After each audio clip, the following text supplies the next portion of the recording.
आपण मानकु Odisha Sanskrit YouTube channel स्वागत।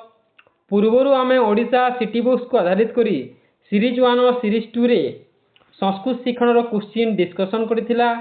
आज आमे सीरीज 3 रे पुणी थरे ओडिशा सिटी बुक्स को आधारित करी किछि नवा प्रश्न आनी के आसीछु, जोटा कि एसएससी डीजीटी पई, स्टेट पई, आरएसटी पई एवं सीटेट पई मध्ये बहुत हेल्पफुल हेबो। तेबे निश्चित भाबे वीडियो को शेष पर्यंत देखिए एवं एजाए जदि आम चैनल को सब्सक्राइब करना तेबे निहाती सब्सक्राइब करनियंतु। जिबा प्रश्न आड़कू। प्रथम प्रश्न कौन अच्छी देखा। संभाषण माध्यमेन समनोभावम संसद्य प्रकाशयितुं किं प्रदीयते। ऑप्शन सी दक्षता, पुरस्कार, सम्मान, अधिकार। सठिक उत्तर हम ऑप्शन क दक्षता। तेणु संभाषण माध्यम समनोभाव जदि संशोधन प्रकाश पाई कौन कौन आवश्यक ना दक्षता दरकार था। तेणु ऑप्शन क हम सठिक उत्तर। परवर्ती प्रश्न, कर्णेन ध्वनि ग्रहण प्रक्रिया किं कथ्यते। कर्ण द्वारा ध्वनि ग्रहण प्रक्रिया को कौन कहुए। ऑप्शन अच्छी पठन कौशलम, लेखन कौशलम, श्रवण कौशलम, भाषण कौशलम। सठिक उत्तर हम ऑप्शन ग श्रवण कौशलम। परवर्ती प्रश्न, श्रवणस्य परवर्तिनी प्रक्रिया का वर्तते। ऑप्शन सी लेखन शक्ति, कथित शक्ति, दृश्य शक्ति, अर्थवात्मिका शक्ति। तेणु श्रवणर परवर्तिनी प्रक्रिया कौन कहुए ना यहाँ अर्थवात्मिका शक्ति कहुए।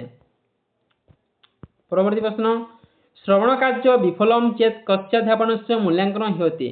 श्रवण कार्य यदि विफल हुए तेबे कहार अध्यापनार मूल्यांकन ह्रास होता है। ऑप्शन सी छात्रस्य, अभिभावकस्य, शिक्षकस्य, परिदर्शकस्य। यार सठिक उत्तर हम ऑप्शन ख ऑप्शन ग शिक्षकस्य। शिक्षकर ह्रास होता है मूल्यांकन। परवर्ती प्रश्न, श्रवण कार्य विफलम चेत कस्याध्यापनं भ्रम दृश्यते। ऑप्शन सी शिक्षकस्य, छात्रस्य, प्रधानाचार्यस्य, कोऽपि न। श्रवण कार्य यदि विफल हुए तेबे कहार अध्ययन रे भ्रम देखा जाए। सठिक उत्तर हम ऑप्शन ख छात्रस्य। परवर्ती प्रश्न, श्रवणे असफलतायां शिक्षकस्य का अवस्था दायिनी वर्तते। ऑप्शन सी मानसिक स्थिति, आर्थिक व्यवस्था, सामाजिक स्थिति, पारिपार्श्विक अवस्था। श्रवण कौशल रे असफलता यदि होता है तेबे शिक्षकर क्यों अवस्था दायी। यार सठिक उत्तर हम ऑप्शन घ पारिपार्श्विक अवस्था। श्रवण कौशल से मुख्यांगानी कति सन्ति। श्रवण कौशल मुख्य अंग केतोटी अछि।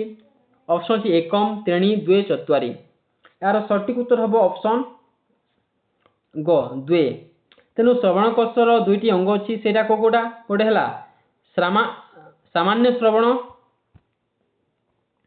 सामान्य श्रवण, आउ गोटे चयनात्मक श्रवण। तेणु दुई प्रकार श्रवण अच्छी, सामान्य श्रवण आ गोटे चयनात्मक श्रवण अच्छी। निहाती एटा बहुत इंपोर्टेंट दुई प्रकार श्रवण। परवर्ती प्रश्न को जीवा। श्रवण कौशल से दुई मुख्यांगानी कौन ए कही ना श्रवण कौशल दुईटी मुख्य अंग कौन। ऑप्शन अच्छी मौखिक लिखितम च श्रवणम, गहनम विस्कृतम च श्रवणम, सामान्य श्रवणम, चयनात्मक श्रवणम च, सशरी मन च श्रवणम। सठिक उत्तर हम ऑप्शन ग सामान्य श्रवणम च चयनात्मक श्रवणम। परवर्ती प्रश्न, कक्षासु शिक्षकस्य मुख निःसृतस्य विषयस्य च पौनःपुन्येन श्रवणात् छात्रः किं आहरयितुं शक्नुवन्ति। ऑप्शन सी वैज्ञानिक ज्ञानम, काल्पनिकम ज्ञानम, अर्थहीनम ज्ञानम, सम्यक ज्ञानम। सठिक उत्तर हम ऑप्शन घ सम्यक ज्ञानम। एकस्य विषयवस्तुनः उत्तम रूपेण श्रवणम किं कथ्यते। गोटे विषयवस्तु को उत्तम बा भल रूपे श्रवण को कौन कहुए। ऑप्शन सी पर्याप्त श्रवणम, बाधाहीन श्रवणम, एकाग्र श्रवणम, अनौपचारिक श्रवणम। देखंतु कौन सी विषयवस्तुर को बारंबार बा भल भाव आम जदि शुणी था ताहाको आमे पर्याप्त श्रवण कही था। श्रद्धावान लभते ज्ञानम इदम कई श्रवण ही संबंधितम। तेणु श्रद्धावान लभते ज्ञानम एटा कौ श्रवण जाउछि। ऑप्शन सी पर्याप्त श्रवणम, अनौपचारिक श्रवणम, एकाग्र श्रवणम, शांतचित्त श्रवणम। यार सठिक उत्तर कौन हम ନା ଏହାର ସଠିକ ଉତ୍ତର ହେବ ଅପସନ୍ ଘ ଶାନ୍ତଶିଷ୍ଟ ଶ୍ରବଣରେ ଯାଉଛି। ବହୁତ ହି ବଢ଼ିଆ କ୍ୱେଶ୍ଚିନ୍। ପରବର୍ତ୍ତୀ ପ୍ରଶ୍ନ ସଂକଳ୍ପ ପ୍ରଭାବାନ କାମଶକ୍ତାମ ଶ୍ରବାଣ ଶେଷତଃ ଇଦମ କେନ ଶ୍ରବଣ ସହ ସମ୍ବନ୍ଧମ। ଏଇଟା କୋଉ ଶ୍ରବଣରେ ଯାଉଛି? ଅଛନ୍ତି ଶାନ୍ତଶିଷ୍ଟ ଶ୍ରବଣ, ଔପଚାରିକ ଶ୍ରବଣ, ପର୍ଯ୍ୟାପ୍ତ ଶ୍ରବଣ, ଏକାଗ୍ର ଶ୍ରବଣ। ତେଣୁ ସଂକଳ୍ପ ପ୍ରଭାବାନ କାମଶକ୍ତା ଶ୍ରବଣ ନଶେତଃ ଏହା କୋଉ ପ୍ରକାର ଶ୍ରବଣରେ ଯାଉଛି? ନା ଏହା ଏକାଗ୍ର ଶ୍ରବଣରେ ଯାଉଛି। ପରବର୍ତ୍ତୀ ପ୍ରଶ୍ନ ନିର୍ଦ୍ଦିଷ୍ଟ ବିଷୟ ବହିର୍ଭୂତାପି ପାଠ୍ୟ ବିଷୟସ୍ୟ ସମ୍ୟକ୍ ଜ୍ଞାନମ୍ ଗ୍ରହଣଂ କୃତ୍ୱମ୍ କସ୍ୟ ଜ୍ଞାନ ସୀମା ପର୍ଯ୍ୟାପ୍ତା ଭବତି। ତେଣୁ ନିର୍ଦ୍ଦିଷ୍ଟ ବିଷୟ ବହିର୍ଭୂତରୁ ପାଠ୍ୟ ବିଷୟକୁ ଯଦି ସମ୍ୟକ୍ ଜ୍ଞାନ ଗ୍ରହଣ କରିବାକୁ କୋଉ ଜ୍ଞାନ ପର୍ଯ୍ୟାପ୍ତ ହୋଇଥାଏ? ଅପସନ୍ ଅଛି ମାନେ କାହାର ଜ୍ଞାନ ପର୍ଯ୍ୟାପ୍ତ ହୋଇଥାଏ? ଅପସନ୍ ଅଛି ଶିକ୍ଷକସ୍ୟ, ସମାଜସ୍ୟ, ଛାତ୍ରସ୍ୟ, ପ୍ରଧାନାଚାର୍ଯ୍ୟସ୍ୟ। ଦେଖନ୍ତୁ ନିର୍ଦ୍ଦିଷ୍ଟ ବିଷୟ ବହିର୍ଭୂତରୁ ଯଦି ପାଠ୍ୟ ବିଷୟବସ୍ତୁରୁ କିଛି ଜ୍ଞାନ ଆହରଣ ହୋଇଥାଏ ତେବେ ଏହା ଛାତ୍ରମାନଙ୍କର ଜ୍ଞାନ ବଢ଼ିଥାଏ। ପରବର୍ତ୍ତୀ ପ୍ରଶ୍ନ ନିର୍ଦ୍ଦିଷ୍ଟ ବିଷୟ ବହିର୍ଭୂତ ପାଠ୍ୟ ବିଷୟସ୍ୟ ସମ୍ୟକ୍ ଜ୍ଞାନସ୍ୟ ଗ୍ରହଣଂ ଶ୍ରବଣଂ କିଂ କଥ୍ୟତେ। ତେଣୁ ଯେଉଁ ବହିରୁ ଆମେ ଯଦି ଆମର ନିଜର କ୍ଲାସ୍ ଯେମିତିକି ନିଜର ଅଷ୍ଟମ ନବମ ଦଶମ ନିଜ କ୍ଲାସ୍ର ବହିକୁ ନ ପଢ଼ି ଯଦି ଅନ୍ୟ ଯେଉଁ ବିଷୟ ଅଛି ସେ ବିଷୟକୁ ନ ପଢ଼ି ଅନ୍ୟ ବିଷୟକୁ ଯଦି ପଢ଼ିବା ତେବେ ତାହା ଦ୍ୱାରା ତାହା କୋଉ ଶ୍ରବଣ ଯିବ? ନା ତାହା ଯିବ ଅନୌପଚାରିକ ଶ୍ରବଣ ଯିବ। ପରବର୍ତ୍ତୀ ପ୍ରଶ୍ନ କାୟନ ମନସ୍ସା ବୁଦ୍ଧ୍ୟାମ୍ ଇଦମ୍ କେନ ଶ୍ରବଣେନ ସହ ସମ୍ବନ୍ଧମ୍। ଅପସନ୍ ଅଛି ବାଧାହୀନ ଶ୍ରବଣମ୍, ଏକାଗ୍ର ଶ୍ରବଣମ୍, ଔପଚାରିକ ଶ୍ରବଣମ୍, ଶାନ୍ତଶିଷ୍ଟ ଶ୍ରବଣ। ଏଇଟା କୋଉ ଶ୍ରବଣ ଯାଉଛି? କାୟସ ମନସା ବୁଦ୍ଧ୍ୟାମ୍ ଏ ଶ୍ଲୋକଟା କୋଉ ଶ୍ରବଣ ଯାଉଛି? ଏହାର ସଠିକ ଉତ୍ତର ହେବ ଅପସନ୍ ଘ ଅନୌପଚାରିକ ଶ୍ରବଣ ଯିବ।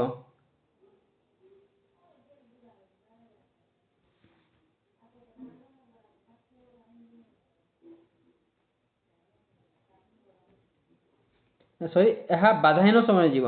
ତେଣୁ କାୟନ ମନସା ବୁଦ୍ଧ୍ୟାମ୍ ଏଇଟା ବାଧାହୀନ ଶ୍ରବଣ ଯାଉଛି। ପରବର୍ତ୍ତୀ ପ୍ରଶ୍ନ ପାଠନ ସମये ଶିକ୍ଷକସ୍ୟ ମୁଖାତ୍ ଶ୍ରୁତ ବିଷୟବସ୍ତୁନଂ ତସ୍ୟ ମନଃପ୍ରସନ୍ଦ ଶିକ୍ଷାଂଶଂ ଗ୍ରହଣଂ କିଂ କଥ୍ୟତେ। ଅପସନ୍ ସାମାନ୍ୟ ଶ୍ରବଣମ୍, ଚୟନାତ୍ମକ ଶ୍ରବଣମ୍, ବାହ୍ୟହାର ଶ୍ରବଣମ୍, ଅଳ୍ପକାରିକ ଶ୍ରବଣମ୍। ଦେଖନ୍ତୁ ପାଠ ପଢ଼ାଇବା ସମୟରେ ଶିକ୍ଷକ ମୁଖରୁ ନିଜ ମନପସନ୍ଦ ଶିକ୍ଷାକୁ ଗ୍ରହଣ କରିବାକୁ କ'ଣ କୁହାଯାଏ? ନା ଏହାର ସଠିକ ଉତ୍ତର ହେବ ଅପସନ୍ ଖ ତାହାକୁ ଆମେ ଚୟନାତ୍ମକ ଶ୍ରବଣ କହିଥାଉ। ପରବର୍ତ୍ତୀ ପ୍ରଶ୍ନ ଚୟନାତ୍ମକ ଶ୍ରବଣେ ଛାତ୍ର ମନୋଯୋଗ ପୂର୍ବକ କିଂ ଶ୍ରବଣ କରନ୍ତି। ଚୟନାତ୍ମକ ଶ୍ରବଣରେ ଛାତ୍ର ମନୋଯୋଗ ପୂର୍ବକ କ'ଣ ଶ୍ରବଣ କରିଥାନ୍ତି? ଅପସନ୍ ଅଛି ପର୍ଯ୍ୟାପ୍ତ ଶ୍ରବଣ, ନୂତନ ପଦ ଶ୍ରବଣମ୍, ବାଧାହୀନ ଶ୍ରବଣମ୍, ସମସ୍ୟାମୂଳକ ଶ୍ରବଣ। ଏହାର ସଠିକ ଉତ୍ତର ହେବ ଅପସନ୍ ଘ ସମସ୍ୟାମୂଳକ ଶ୍ରବଣମ୍। ପରବର୍ତ୍ତୀ ପ୍ରଶ୍ନ ପାଠ୍ୟବସ୍ତୁନଃ ଦୁର୍ବୋଧ୍ୟ ଅଂଶା ଚେତ୍ ତତଃ ପ୍ରାକ୍ କ୍ରିୟମାଣଂ ଶ୍ରବଣଂ କିଂ ଭବତି। ଅପସନ୍ ଅଛି ନୂତନ ଶବ୍ଦ ଶ୍ରବଣମ୍, ସାନ୍ଦର୍ଭିକ ଶ୍ରବଣମ୍, ସମସ୍ୟାମୂଳକ ଶ୍ରବଣମ୍, ବ୍ୟାକରଣ ରୂପ ଶ୍ରବଣ। ଏହାର ସଠିକ ଉତ୍ତର ହେବ କ'ଣ? ନା ଅପସନ୍ ଗ ସମସ୍ୟାମୂଳକ ଶ୍ରବଣ ହେବ ସଠିକ ଉତ୍ତର। ପରବର୍ତ୍ତୀ ପ୍ରଶ୍ନ କଠିନ ଶବ୍ଦାନାମ୍ ଉଚ୍ଚାରଣେ କ୍ରମଜ୍ଞାନମ୍ ବୋଧଗମ୍ୟମ୍ ଭବେତ୍ ଇତି କୃତେମ୍ କିଂ ଶ୍ରବଣେ କ୍ରିୟତେ। ତେଣୁ କଠିନ ଶବ୍ଦକୁ ଯଦି ଉଚ୍ଚାରଣ ଦ୍ୱାରା ନିଜର ଜ୍ଞାନ ଯଦି ବଢ଼ିବ ଆସ୍ତେ ଆସ୍ତେ ବୋଧଜ୍ଞାନ ହେବ ତେବେ ତାହାକୁ କୋଉ ଶ୍ରବଣରେ ଯିବ? ଅପସନ୍ ଅଛି ସନ୍ଦର୍ଭ ଶ୍ରବଣମ୍, ନୂତନ ଶବ୍ଦ ଶ୍ରବଣମ୍, ବ୍ୟାକରଣ ରୂପ ଶ୍ରବଣମ୍, ପର୍ଯ୍ୟାପ୍ତ ଶ୍ରବଣମ୍। ସଠିକ ଉତ୍ତର ହେବ ଅପସନ୍ ଖ ନୂତନ ଶବ୍ଦ ଶ୍ରବଣ ହେବ ସଠିକ ଉତ୍ତର। ପରବର୍ତ୍ତୀ ପ୍ରଶ୍ନ ଭାଷା ବିଷୟାନ୍ ସରଳାନ୍ ତଥା ସୁରମ୍ୟାନ୍ କର୍ତ୍ତୃକାପତ୍ତି ପ୍ରଯୁଜ୍ୟତେ। ଭାଷା ବିଷୟକୁ ସରଳ ତଥା ସୁଗମ୍ୟ କରିବା ପାଇଁ କେଉଁ ପଦ୍ଧତି ବ୍ୟବହାର ହୋଇଥାଏ? ଅପସନ୍ ଅଛି ନୂତନ ପଦ ଶ୍ରବଣମ୍, ବ୍ୟାକରଣ ରୂପ ଶ୍ରବଣମ୍, ପର୍ଯ୍ୟାପ୍ତ ଶ୍ରବଣମ୍, ସଂରଚନା ପଦ ଶ୍ରବଣମ୍। ଏହାର ସଠିକ ଉତ୍ତର ହେବ ଅପସନ୍ ଘ ସଂରଚନା ପଦ ଶ୍ରବଣ ବ୍ୟବହାର ହୋଇଥାଏ। ପ୍ରାଥମିକ ସ୍ତରରେ ସଂସ୍କୃତ ଭାଷାୟାଃ ଶବ୍ଦଧାତୂନାଂ ସମ୍ୟକ୍ ପ୍ରୟୋଗଂ ପ୍ରବର୍ତ୍ତୟିତୁଂ ଗୁରୁମୁଖେନ ଶ୍ରବଣଂ ଧ୍ୟାନଂ ଦିଅତେ। ତେଣୁ ପ୍ରାଥମିକ ସ୍ତରରେ ସଂସ୍କୃତ ଶିକ୍ଷା ପାଇଁ शब्द धातुर सम्यक प्रयोग सहित गुरुमुख द्वारा श्रवण को कौन कहुए ऑप्शन सी को श्रवण जीव ऑप्शन सी समस्या मूलक श्रवण व्याकरण रूप श्रवण नूतन शब्द श्रवण संदर्भ श्रवण देखु यह जीव व्याकरण रूप श्रवण। परवर्ती प्रश्न विषय वस्तु आलोचना समय शिक्षक कदा कस्य उत्तरम प्रददाति तेणु विषय वस्तु आलोचना समय शिक्षक किपरि उत्तर देइथांती ऑप्शन सी काल्पनिक कथया नाटकस्य श्लोकस्य वा आप्तवाक्यस्य सठिक उत्तर हो ऑप्शन घ श्लोकस्य वा आप्तवाक्यस्य। परवर्ती प्रश्न मानवस्य भावाभिव्यक्तौ प्रधानम माध्यमं किम अस्ति तेणु मानव समाज जदि आम भावाभिव्यक्ति माध्यम कोटा प्रधान माध्यम ऑप्शन जी लिपि भाषा संकेत चित्र देखु आम निजर भावाभिव्यक्ति प्रथम क्या द्वारा दे था ना यार सठिक उत्तर हो ऑप्शन ख मुख्य माध्यम है भाषा। परवर्ती प्रश्न प्रचार शिक्षण समय कस्या प्रक्रिया उन्नता भवति प्रचार शिक्षण समय क्यों प्रक्रिया उन्नत होता है ऑप्शन सी पठन प्रक्रिया लेखन प्रक्रिया भाषायुक्ति प्रक्रिया श्रवण प्रक्रिया सठिक उत्तर कौन हम ना यार सठिक उत्तर हो ऑप्शन ग भाषा विभक्ति प्रक्रिया। परवर्ती प्रश्न वायु मुखावयव आपतित भूतम यस्मिन् वर्णे विस्कृत उच्चायते तत् किं कथ्यते ऑप्शन जी पठन रूपम वाणी रूपम लेखन रूपम श्रवण रूपम देखु आम जो मुख द्वारा वायु जो होम आम ताको से वायु को बाहर करुचु नेउचु या द्वारा कौन होची ना यह आमर वाणी बाहर तेणु ताहाको आम वाणी कह जाए तेणु यार सठिक उत्तर ऑप्शन ख वाणी रूपम। परवर्ती प्रश्न वाणी रूपाणी कते सन्ति वाणी रूप केतोटी अछि ऑप्शन सी 2 3 5 4 ना यार सठिक उत्तर कौन हम ना वाणी 4टी अछि 4टी वाणी अछि सेटा को वाणी ना परा पश्यन्ति मध्यमा बेकरी तेणु परा पश्यन्ति एवं परा पश्यन्ति मध्यमा बैखरी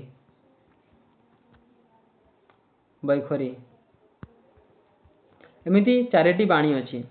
परवर्ती प्रश्न बाणिया चतुर्थ रूपाणी काणी सकाणी एबे कहिथिला पाणीर 4टी रूप अछि सेटा कोन कोन ऑप्शन अछि परा पश्यन्ति मध्यमा बैखरी स्वस्वरम मौनम गहनम विस्कृतम अनुलेख प्रतिलेख श्रुतिलेख रचना मौखिक लिखित सामान्य दुजम यार सठिक उत्तर ऑप्शन क परा पश्यन्ति मध्यमा बैखरी।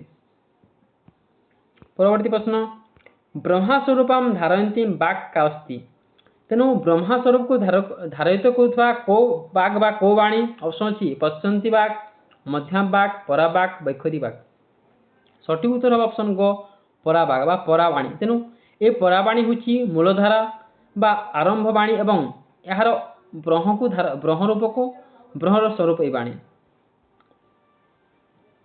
परवर्ती प्रश्न परावाणी अन्य नाम क्या नाम उच्यते ये परावाणी अन्य क्यों नाम परिचित ऑप्शन सी स्वरधारा मूलधारा मध्यधारा ब्राह्मधारा बाह्यधारा देखु परावाणी को एबे कहिथिला ना यह मूलाधार यार अन्य नाम आउ गोटे नाम ये परावाणी को सरस्वती बोली मध्य कहा जाए बहुत मान क्वेश्चन तेणु यार अन्य नाम सरस्वती ये परावाणी ब्रह्मस्वरूप परावाणी एवं यार अन्य नाम सरस्वती मध्य। परवर्ती प्रश्न परावाक् सामान्य रूपेण प्रकाशमान होती चेत किं कथ्यते परावाणी यदि सामान्य रूपेण प्रकाशमान होता है तेबे ताहा कौन कह जाए ऑप्शन सी बैखरी स्वरवाक् पश्यन्ति वाक् मध्यम वाक् यार सठिक उत्तर कौन हम ना यह पश्यन्ति वाक् कह जाए पश्यन्ति वाणी कह जाए तेणु ये पश्यन्ति वाणी को कौन कह जाए ना यह प्रकाशमान वाणी यही बाणी को प्रकाश पाउथिबारु एई परावाणी रु आखा पश्यन्ति वाणी प्रकाशित होता है तेणु यही प्रकाश होथिबारु एहाकू एई पश्यन्ति वाणी को प्रकाश वाणी मध्ये कहा जाए तेणु पश्यन्ति वाणी प्रकाश रूप। परवर्ती प्रश्न डेक्स वाणी बैखरी रूपेण प्रकटा होती देखंतु बैखरी वाणी आउ गोटे अछि बैखरी वाणी ए वाणीटा कौन होता ना प्रकटित रूप होता है। तेणु ये बैखरी बाणीटा प्रकटित होता है एवं को बाणीटा बैखरी रूप प्रकटित है ना ये पराबाणी है एका बैखरी बाणी रूपेण पराबाणी बैखरी रूपेण प्रकटित होती। तेणु ऑप्शन गो है पराबाणी। परवर्ती प्रश्न मध्यम वाक् कयः मध्ये अवस्थानं कृत्वा अंत प्राकृतिम अतिक्रमति। तेणु मध्यम बाणीटा कहा मध्य अवस्थान करी प्राकृतिकम अतिक्रम कही माने मध्यम बाणीटा कहा मध्य अवस्थान करी अतिक्रम कही क्या मध्य ऑप्शन अच्छी परा पश्यंत मध्य पश्यंती वैखर्य मध्य परा वैखर्य मध्य कोपी न। यार सठिक उत्तर कौन हम ना यार सठिक उत्तर हम ऑप्शन ख पश्यंती एवं वैखरी मध्य। तेणु पश्यंती एवं वैखरी मध्य यही मध्यम बाणीटा प्रकटित माने होता है अवस्थान कही। तेणु ऑप्शन ख हम पश्यंती वैखरी मध्य मध्यम बाणी। परवर्ती प्रश्न महर्षि पाणिनि कस्मात् प्रार्थितवान्। महर्षि पाणिनि काहाकू प्रार्थना करथिले ऑप्शन अछि ब्रह्मण विष्णु इंद्रस्य शिवस्य। यार सठिक उत्तर हम ऑप्शन घ शिवस्य। तो पाणिनि शिवं को प्रार्थना वा स्तुति करथिले। महादेव कोपरि संतुष्ट भूत्वा चतुर्दश वारं डमरू वायितवान्।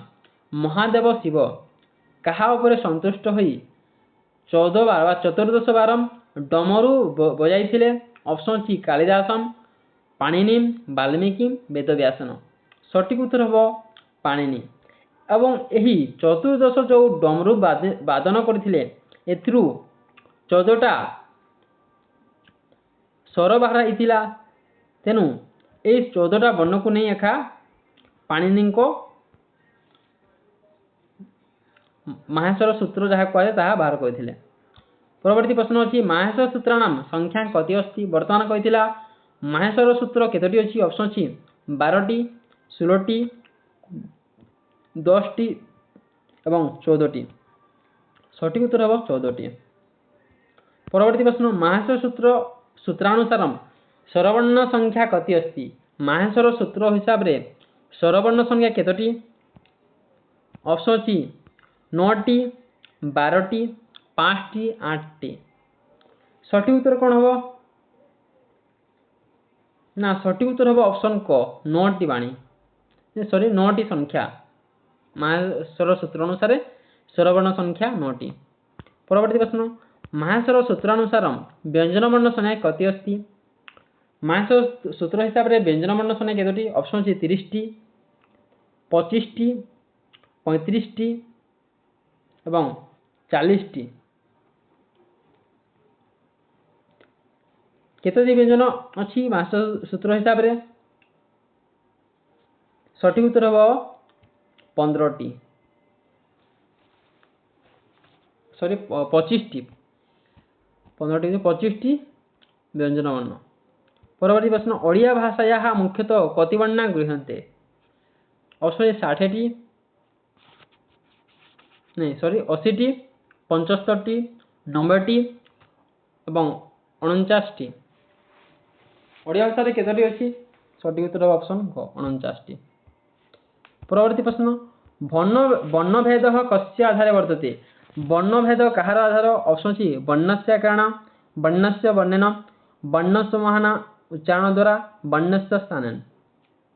सठिक उत्तर हम ऑप्शन ग वर्ण समूहानाम उच्चारण द्वारा।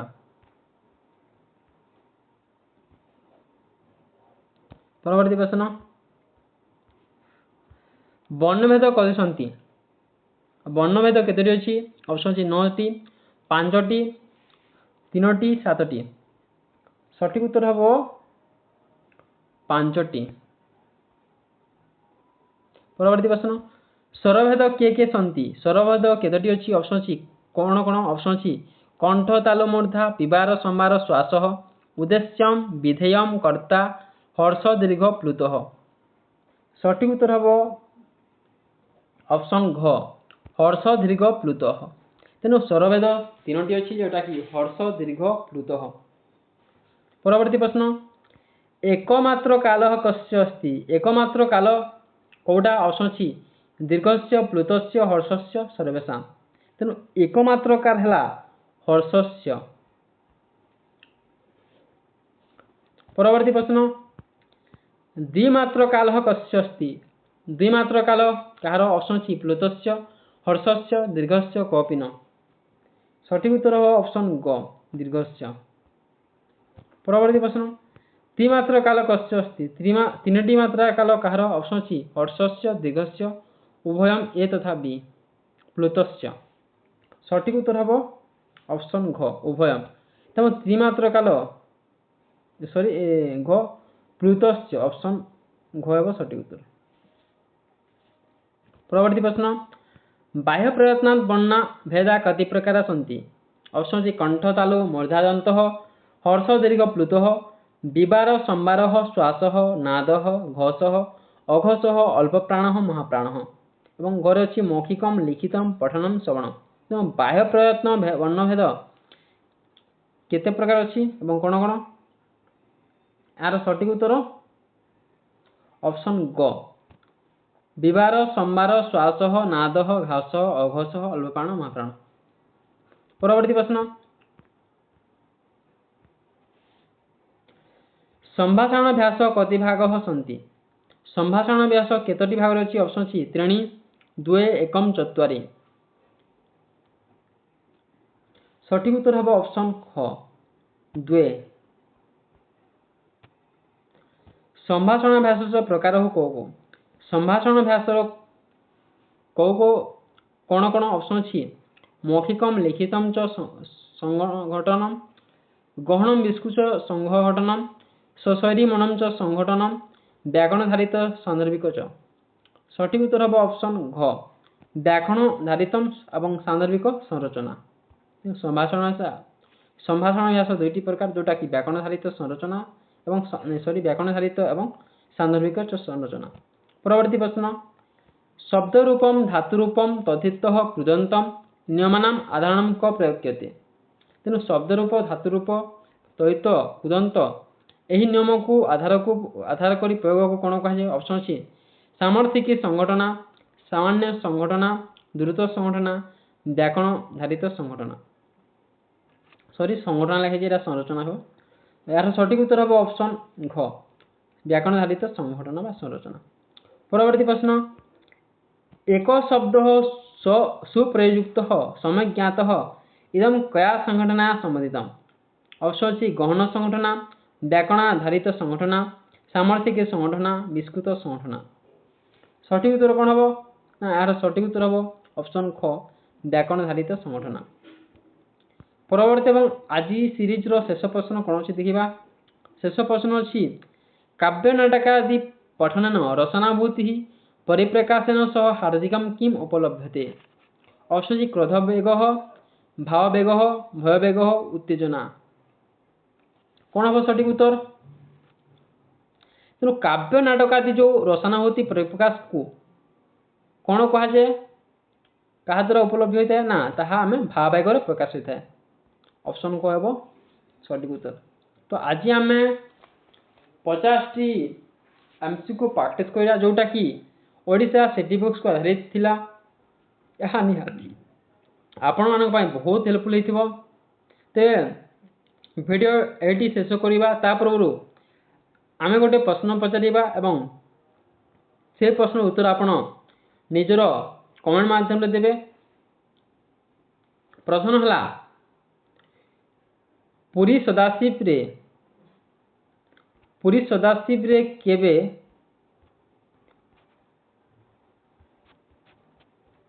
पुरी सदाशिव विद्यापीठ रे केबे बेड़ी पाठ्यक्रम आरंभ होता यार उत्तर निहाती आपण कमेंट माध्यम रे देबे। तेणु पुरी सदाशिव महाविद्यालय विश्वविद्यालय रे केबे बेड़ी पाठ्यक्रम आरंभ होता। रहूछु एतिरे धन्यवाद।